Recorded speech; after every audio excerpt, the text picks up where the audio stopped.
Krishna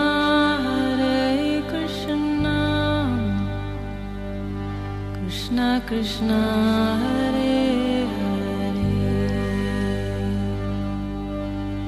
Hare Hare Rama Rama Rama Hare Hare। नमस्कार, radio मानव रचना 107.8 पर मैं हूं सरदा आपके साथ और शुरू हो चुका है कार्यक्रम आत्मदर्शन। श्रोताओं, जैसा कि आप सब जानते हैं, इस कार्यक्रम के माध्यम से हम बहुत सारे आध्यात्मिक प्रसंगों के बारे में, कथाओं के बारे में, तथ्यों के बारे में आपसे बात करते हैं, आपको बहुत कुछ बताते हैं जो हमारी पौराणिक कथाओं में लिखा हुआ है। तो इस कार्यक्रम में हमेशा की तरह अपना ज्ञान हमारे साथ बांटने के लिए स्टूडियो में मौजूद हैं रागलेखा दासी जी, त्रिगुणातीत युगाचार्य श्रीमद भक्ति वेदांत नारायण गोस्वामी जी की शिष्या। रागलेखा दासी जी, आपका स्वागत है हमारे स्टूडियो में। हरे कृष्ण जी। रागलेखा दासी जी, हम बात कर रहे हैं विष्णु पुराण के बारे में और बहुत सारी कथाएं प्रसंग आप हमें सुना चुकी हैं। पिछले एपिसोड में भी आपने भगवान श्री कृष्ण की लीलाओं का वर्णन किया, उनकी बाल लीलाएं और कालिया नाग के दमन के बारे में हमने जाना। तो आज के इस कार्यक्रम में आप हमारे श्रोताओं को कौन सी कथा सुनाने वाली हैं? आज हम धेनुकासुर वध की चर्चा करेंगे। जी। एक दिन बलराम और कृष्ण साथ साथ गौ चराते अति रमणीय तालवन में आए तो सब सखा कहने लगे कि हे कन्हैया, हे महाबाओ, हे दाऊ भैया, हमारे तो पेट में बहुत असुर कूद रहे हैं, चूहे कूद रहे हैं, उनको बहुत भूख लग रही है। ऊपर से तालवन के वहां से बड़े सुंदर सुगंध भी आ रही है ताल फलों की। तो आप हमें थोड़ा सा ताल फलों को झाड़ दो ना। जी। उस तालवन का जो रक्षक था वो धेनुकासुर नामक एक असुर था जो कंस ने नियुक्त किया था। गधे के आकार वाला था वो, और वो मृग मांस खाता था और सदा ही वहां पे रहता था। उस तालवन को पके फलों की संपत्ति से संपन्न देख के उन्हें तोड़ने की इच्छा से गोपगण बोले, भैया, राम और कृष्ण इस भूमि प्रदेश की रक्षा सदा धेनुकासुर करता है, इसलिए यहाँ ऐसे पके फल लगे हुए हैं, अपनी गंध से संपूर्ण दिशाओं को आमोदित करने वाले हैं। ये ताल फल तो देखो, हमें इन्हें खाने की इच्छा है, यदि आपको अच्छा लगे तो थोड़े से झाड़ दीजिए। तो गोप कुमार के वचन सुन के बलराम जी ने ऐसा ही करना चाहिए ये कहकर फल गिरा दिए। तो जोर से पेड़ों को हिलाया तो फल गिर गए, क्योंकि बड़े बड़े फल होते हैं, ये काले रंग के होते हैं, ऊपर से नारियल जैसे होते हैं लेकिन भीतर से पीले रंग के होते हैं, सिर्फ बाल जैसे। तो फिर कुछ फल श्री कृष्णचंद्र ने भी पृथ्वी पर गिरा दिए। तो गिरते हुए फलों का शब्द सुनकर वह जो दुरात्मा गर्भासुर था क्रोधपूर्वक दौड़कर आया और उसने महाबलवान असुर ने अपने पीछे 2 पैरों से बलराम जी की छाती में लात मारी। बलराम जी ने उसके उन दोनों पैरों को पकड़ लिया और आकाश में घुमाने लगे। जब वह निर्जीव हो गया तो उसे अत्यंत वेग से उस ताल वृक्ष पर ही दे मारा। तो जैसे ताल वृक्ष पे मारा, तर करके एक ताल वृक्ष से दूसरा से तीसरा सब टकरा कर और गिर पड़े। तो उस गधे के गिरते ही बहुत से ताल वृक्ष से बहुत से फल भी गिर गए और इस प्रकार गिरा दिए जैसे कि प्रचंड वायु बादलों को गिरा दे। फिर उनके सजाती अन्य गंधर्वासुर भी और कृष्ण राम ने उन्हें अनायासी ताल वृक्षों पर पटक दिया। तो इस प्रकार एक ही क्षण में पके हुए ताल फलों और गंधर्वासुरों के देहों से विभूषिता होकर पृथ्वी अत्यंत सुशोभित होने लगी। तो वहाँ पे खूब रक्त, पीप और ताल फल सारे दूषित हो गए, क्योंकि इतना सारे गधे मर गए, उनका रक्त, उनका पेशाब और उनका जो मल था वो सब उसमें लिप्त हो गया। तो अब फिर उन्होंने सखाओं ने वहाँ पे कुछ नहीं ग्रहण किया और फिर वो अगले वन में चले गए।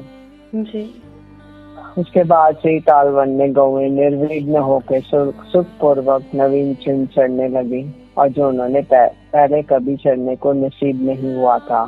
तो गधा बोला जाता है कि गधा जो होता है बड़ा मूर्ख होता है। तो जो वो बरसातों में घास खाता है तो उसको लगता है बहुत सारी घास है, मैंने कुछ घास ही नहीं खाई, तो दुबला हो जाता है। जब गर्मी में घास खाता है तो थोड़ी सी घास खाता है लेकिन बाकी जगह घास नहीं होती, तो सोचता है कि मैंने बहुत सारी घास खा ली और मोटा हो जाता है। और गधे पे वैसे भी हम लोग काजू रखें, कुछ भी बादाम बोरी की रखें तो गधे को तो वो आस्वादन नहीं कर सकता, केवल जो रखने वाला है वही उसकी सवारी बनाता है। तो इसी तरह से जो गधा एक मूर्ख प्राणी होता है, उसको कुछ पता नहीं है कि मेरे साथ क्या कर रहे हैं, कैसे। ऐसी हम संसार में हम लोग भी गधे के जैसे हैं, संसार का भार वहन कर रहे हैं, लेकिन हम उसका स्वाद तो नहीं ले सकते। जैसे कि बॉम्बे में बताया जाता है कि बॉम्बे में रोज सुबह जब लोग जाते हैं, पिता जाते हैं घर से, तो बच्चे सो रहे होते हैं। जब वो लौट कर आते हैं तो बच्चे फिर सो जाते हैं। तो वो सुबह केवल रात को आते हैं सोने के लिए और सवेरे चले जाते हैं। तो इसलिए वो केवल दिन भर भार ढो रहे हैं, केवल कुछ कमाने के लिए और बच्चों को पालने के लिए। तो यही हम लोग भी संसार में इसी गधे की तरह हम लोग भार ढो रहे हैं, लेकिन इसका फल किसको मिलेगा ये वो लोग नहीं जानते हैं। अब हम प्रलंबासुर वध की चर्चा करेंगे जी। तो अब अपने अनुचरों सहित कदर्बासुर के मारे जाने पर सूरम में तालवान गोप और गोपियों के लिए सुखदायक हो गया। हिरण्यकासुर को मारकर वे दोनों वसुदेव पुत्र प्रसन्न मन से भांडीर वन नामक वट वृक्ष के तले आए। कंधे पर गो बांधने की रस्सी डाले, वनमाला से विभूषित हुए। वे दोनों महात्मा बालक सिंहनाद करते गाते वृक्षों पर चढ़ते, दूर तक गौएं चराते और उनका नाम ले लेकर पुकारते हुए नए सींगों वाले बच्चों के समान सुशोभित हो रहे थे। जी। उन दोनों के वस्त्र सुनहरी और श्याम रंग के रंगे हुए थे। तो सुनहरी रंग के वस्त्र दाऊजी पहनते हैं और श्याम रंग के वस्त्र कृष्ण पहनते हैं। जी। और वे इंद्रधनुष युक्त श्वेत और श्याम वर्ण के समान जान पड़ते थे। मनुष्य धर्म में तत्पर रहकर मनुष्यता का सम्मान करते हुए व मनुष्य जाति के गुणों की क्रीड़ाएं करते हुए वन में विचर रहे थे। वे दोनों महाबली बालक कभी झूला में झूलकर, कभी परस्पर मल्लयुद्ध करके, कभी पत्थर फेंक कर नाना प्रकार से व्यायाम कर रहे थे। इसी समय उन दोनों खेलते हुए बालकों को उठा ले जाने की इच्छा से प्रलम नामक एक दैत्य कोप वेश में अपने को छिपा कर आया। ये दानव श्रेष्ठ प्रलम मनुष्य न होने पर भी मनुष्य रूप धारण करके निशंक भाव से उन बालकों के बीच घुस गया, क्योंकि कंस प्राय असुर भेजता रहता था कृष्ण बलराम को मारने के लिए। उन दोनों की असावधानता का अवसर देखने वाले उस दैत्य ने कृष्ण को तो सर्वथा अजय समझा, अतः उसने बलराम जी को मारने का निश्चय कर लिया। तदनंतर वे अब समस्त ग्वाल बाल हरिण क्रीड़न नामक खेल खेलते हुए आपस में एक साथ दो बालक उठे। तो ये खेल है कि एक निश्चित लक्ष्य को बनाते हैं और दो बालक एक एक साथ हिरण की भांति उछलते हुए जाते हैं। जो दोनों में पहले पहुंच जाते हैं वही विजयी होता है। हारा हुआ बालक जीते हुए बालक को अपनी पीठ पर चढ़ाकर मुख्य स्थान तक ले जाता है। यही हरिण क्रीड़न है। जी। तब श्री रामा ने कृष्णचंद्र प्रलम के साथ बलराम और इस प्रकार अन्य गोपों के साथ और ग्वाल बाल को उछलते हुए चलने लगे। अंत में कृष्णचंद्र ने श्री रामा को, बलराम ने प्रलम को और अन्य कृष्ण पक्षी गोपों ने अपने अपने प्रतिपक्षियों को हरा दिया। उस खेल में जो बालक हारे थे वे सब जीतने वालों को अपने कंधों पर चढ़ाकर भांडीर वट तक ले जाकर और वहां से फिर लौट आए। प्रलंबासुर अपने कंधे पर बलराम जी को चढ़ाकर चंद्रमा के सहित मेघ के समान अत्यंत वेग से आकाश मंडल में चल दिया। वे दानव श्रेष्ठ रोहिणी नंदन बलभद्र जी का भार को ना सहन करने के कारण वर्षाकालीन मेघ के समान बढ़कर अत्यंत स्थूल शरीर वाला हो गया। बलभद्र जी ने कृष्णचंद्र से कहा, भैया कृष्ण देखो, छद्म पूर्वक गोपवेश धारण करने वाला कोई पर्वत के समान महाकाय दैत्य मुझे हरे ले लिए जाता है। हे मधुसूदन, अब मुझे क्या करना चाहिए ये बतलाओ। देखो ये दुरात्मा बड़ी शीघ्रता से दौड़ा जा रहा है।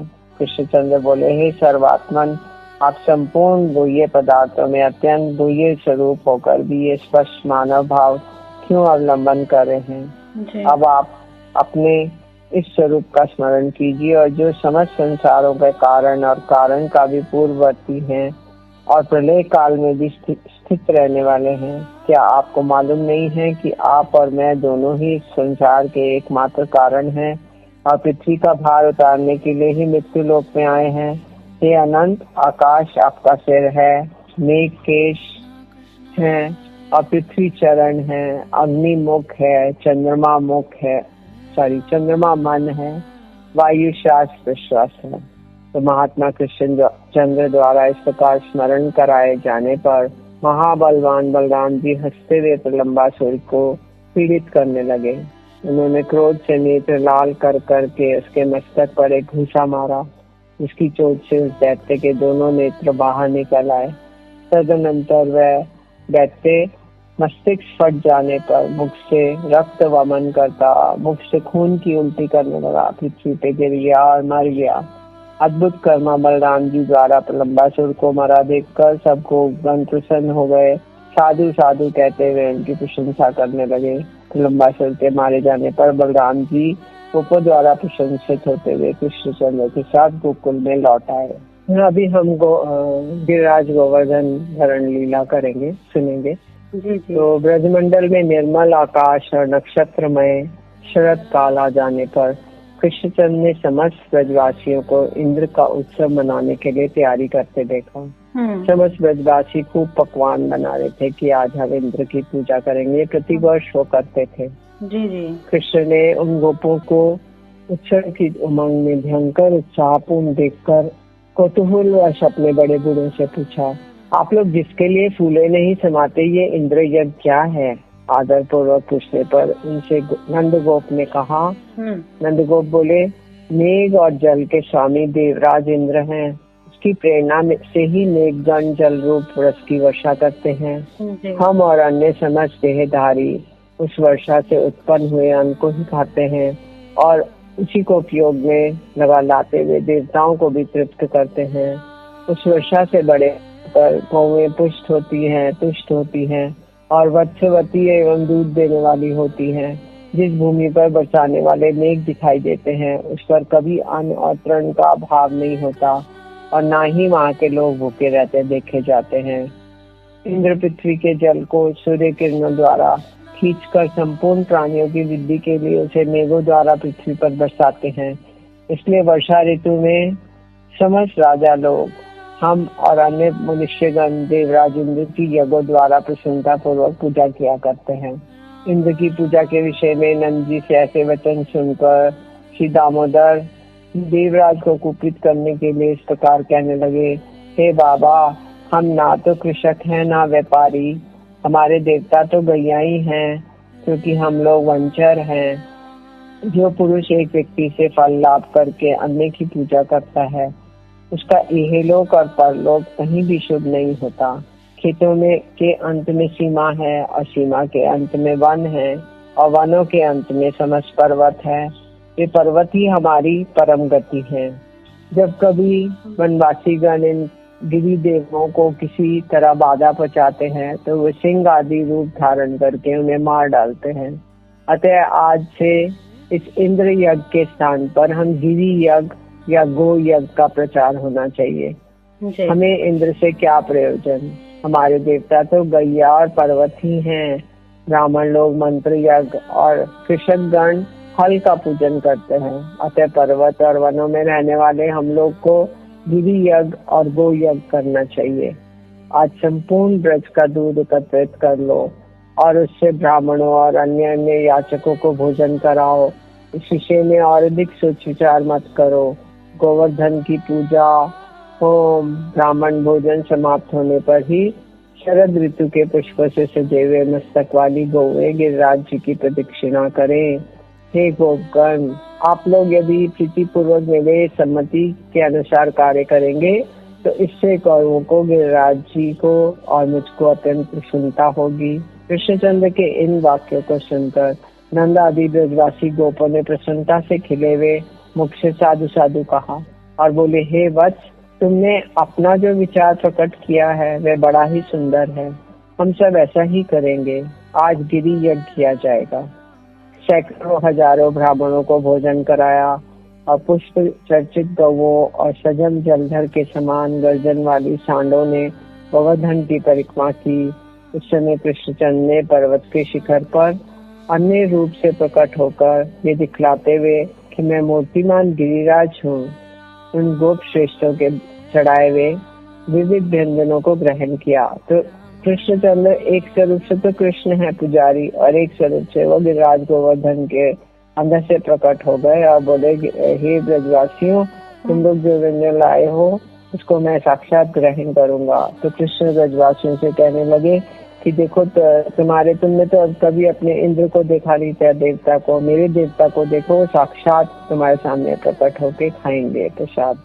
तदनंतर उनके अंतर्ध्यान होने पर गोपगण अपने अभिष्ट वर को प्राप्त कर गिरि यज्ञ समाप्त करके अपने अपने गोष्ठ में चले गए। अपने यज्ञ के रुक जाने से इंद्र ने अत्यंत रोष पूर्वक संवर्तक नामक मेघों के दल से इस प्रकार कहा, अरे मेघों, मेरे वचन सुनो, मैं जो कुछ कहूँ मेरी आज्ञा सुनते ही बिना कुछ सोचे विचारे तुरंत पूरा करो। देखो, अन्य गोपों के सहित ये दुर्बुद्धि नंद गोप ने कृष्ण की सहायता के बल पर अंधा होकर मेरा यज्ञ भंग कर दिया है, जो उनकी परम जीविका और उनके गोवत्स का कारण है। उन गौओं को तुम मेरी आज्ञा से वर्षा और वायु के द्वारा पीड़ित कर दो। मैं भी एक पर्वत शिखर के समान अत्यंत ऊंचे अपने अरावत हाथी पर चढ़कर वायु और जल छोड़ने के समय तुम्हारी सहायता करूंगा। इंद्र की ऐसी आज्ञा होने पर गौओं को नष्ट करने के लिए मेघों ने अति प्रचंड वायु और वर्षा छोड़ दी।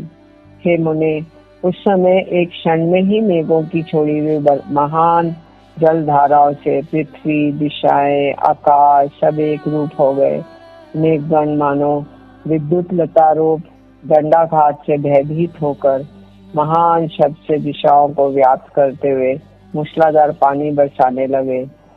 ऐसी मूसलाधार उन्होंने पानी बरसाया जैसे हाथी की सूंड के समान। इस प्रकार मेघों के अहर्निश बरसने से संसार के अंधकार पूर्ण हो जाने पर ऊपर और नीचे सब ओर से समस्त लोग जलमय सा हो गया। वर्षा और वायु के वेग पूर्वक चलते रहने से गौओं के कटी, जंगा, ग्रीवा आदि सुन्न हो गए और कांपते कांपते अपने प्राण छोड़ने लगी, अर्थात मूर्छित हो गई। कोई गौएं तो अपने बच्चों को अपने नीचे छिपाए खड़ी रही और कोई जल के वेग से वत्सा ही न हो गई। वायु से कांपते हुए दीन वदन बछड़े मानो व्याकुल होके मन स्वर से कृष्णचंद्र से रक्षा करो ऐसा कहने लगे। इस समय गोपी गोपगण के सहित संपन्न गोकुल को अत्यंत व्याकुल देखकर श्री हरि ने विचारा, यज्ञ भंग के कारण विरोध मानकर ये सब करतूत इंद्र ही कर रहा है, अतः अब मुझे संपूर्ण ब्रज की रक्षा करनी चाहिए। अब मैं धैर्यपूर्वक बड़ी बड़ी शिलाओं से घनीभूत इस पर्वत को उखाड़कर इसे एक बड़े छत्र के समान ब्रज के ऊपर धारण करूंगा। कृष्णचंद्र ने ऐसा विचार कर गोवर्धन पर्वत को उखाड़ लिया और उसे लीला से ही अपने एक हाथ पे उठा लिया, अपने बाएं हाथ की छोटी उंगली के नख पर। पर्वत को उखाड़ लेने पर शूरनंदन श्री श्याम सुंदर ने गोपों से हंसकर कहा, आओ शीघ्र ही इस पर्वत के नीचे आ जाओ, मैंने वर्षा से बचने का प्रबंध कर दिया है। जैसे कोई बारिश से बचने के लिए छतरी खोलता है, ऐसे एक बड़ा सा 7 कोस लंबा चौड़ा छतरी हो गई गिरिराज जी। यहाँ वायुहीन स्थानों में आकर सुखपूर्ण बैठ जाओ, निर्भय होकर प्रवेश, पर्वत के गिरने आदि का भय मत करो। कृष्णचंद्र के ऐसा कहने पर जल की धाराओं से पीड़ित गोपों और गोपियों ने बर्तन, भांडों और छकड़ों में रखकर गौओं के साथ पर्वत के नीचे चले गए।